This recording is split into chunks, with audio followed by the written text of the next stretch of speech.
Hey there, Randy Walker, WorldTennisMagazine.com. Got to talk about these two epic Australian Open semifinal matches.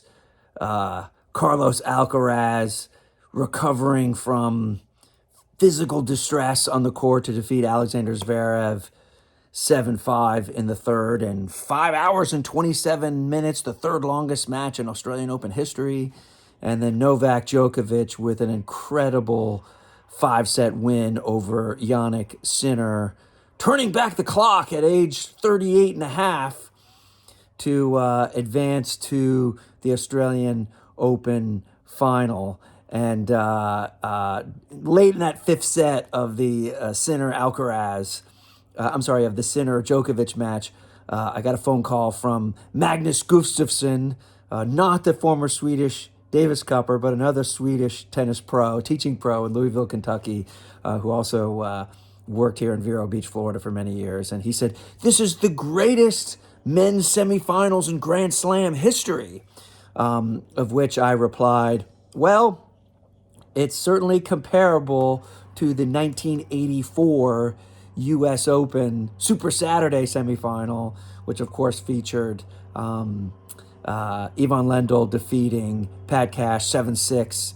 in the fifth, and then John McEnroe defeating Jimmy Connor 6-3 in the fifth on that Super Saturday in 1984.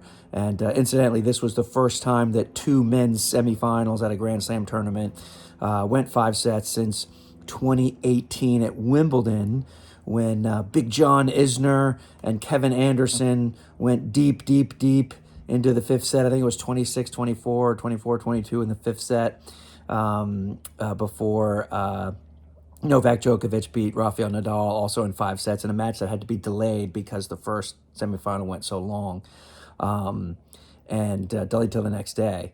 But certainly epic, and I wanted to give a little reaction to this. I have some notes here. So, I think Carlos Alcaraz had some physical distress there, and every time, there's an Alcaraz match, and it's, or a Nadal match, when he was active, as far as the Spaniards, they embrace suffering. They embrace it. And I always have to harken back to the great book by Chris Lewitt, The Secrets of Spanish Tennis. There's Carlos Alcaraz and Rafael Nadal on the cover, because there is a chapter here about how Spaniards embrace suffering. It's part of their culture, part of their heritage. The kids are taught that at a young age to embrace suffering and so forth. So obviously, Carlos being in physical distress and suffering through that match, and facing such adversity, he's used to it. He was trained that way, etc. And Chris Lewitt talks about that beautifully in The Secrets of Spanish 2.0. So I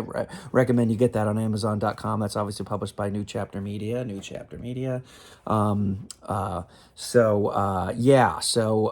was fascinating to see him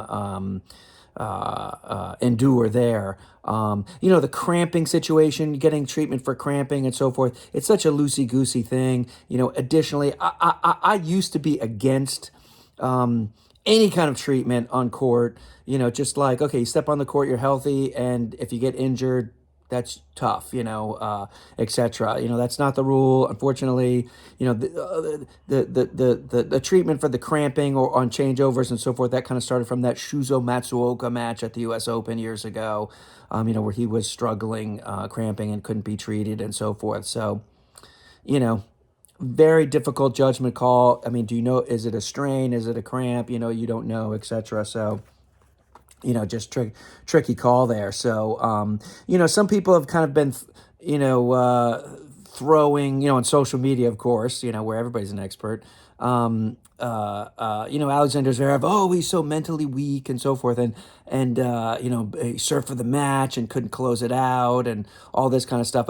Chris Eubanks on ESPN had a great point, that playing a player that is physically hampered is a very difficult mental challenge. You think like, oh, it's easy, he's not playing well, he can't move and so forth. It's easy to win sets, but it's very mentally challenging. And Chris Eubanks pointed out that it was very mentally strong for Alexander Zverev to win those third and fourth sets under those circumstances where Carlos was in distress, and there was a lot of distractions and so forth. And Zverev said in his post-match press conference that basically serving for the match, his legs were gone, and he just couldn't serve the way he liked to serve and so forth. So I think you got to tip your hat to Zverev. I mean, that was an amazing effort, just not enough to close the door. And Carlos is just that much stronger. So, I think he's got to gain more confidence after this match. And I actually came away from that victory or that loss that he is going to be victorious at a major at some point. It's just kind of the rule of thumb that he's got law of averages. He's going to break through, one of these days to win a major. Let's see. So, what else do I have right here? 527, third longest match in Australian Open history.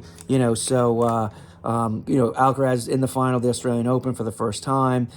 He's looking to complete the career Grand Slam. Would be the youngest to complete the career Grand Slam at age 21. Don Budge, who completed it in 1938 when he won the French championships, the second leg of his Grand Slam that year. The previous year, he'd won Wimbledon and the U.S. Open, and he won the Australian and the French in 38. He was age 22. So the others to complete the career Grand Slam, Fred Perry from Britain, Don Budge, of course. Rod Laver did it, won 2 Grand Slams. Roy Emerson won all 4 Grand Slams, not in the same year. Andre Agassi did with that famous win at the 1999 French Open. And then, of course, Roger Federer, Rafael Nadal, and Novak Djokovic. So Carlos Alcaraz would join that elite group. He would be the 9th man to do that. So that is pretty fascinating. Novak Djokovic. So it was 14 years to the day that he had his epic win over Rafael Nadal in the Australian Open final in 2012. And that is the cover photo of the Steve Flink book on this day the greatest tennis matches of all time. There's the cover photo there. I think I got an Amazon delivery going on right there. But you can also get my book On This Day in Tennis History. It's documented in there too. It was 14 years to the day that epic match happened. And that match was 5 hours and 54 minutes. This match was just under 4 hours, defeating Sinner. It was interesting to see that, I think he was 16 of 18 on break points, Djokovic. And he also saved the last 10 break points, including from love 40 down, serving at 4-3 in the final set. That was an incredible comeback, winning 5 straight points there.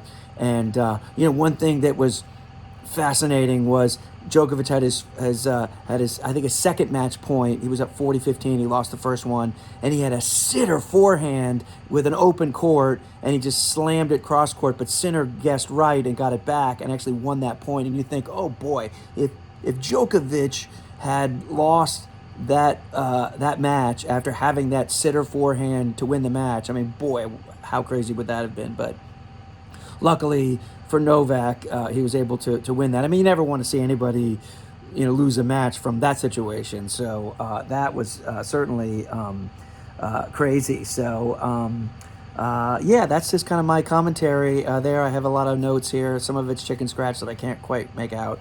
But the 3 books that you should get are Steve Flink's The Greatest Tennis Matches of All Time. I got to lob in an email to Steve Flink to see where all this fits in a historical perspective, and post an article on worldtennismagazine.com. Learn about suffering, secrets of Spanish tennis, 2.0 by Chris Lewitt, and of course, On This Day in Tennis History by the great author Randy Walker.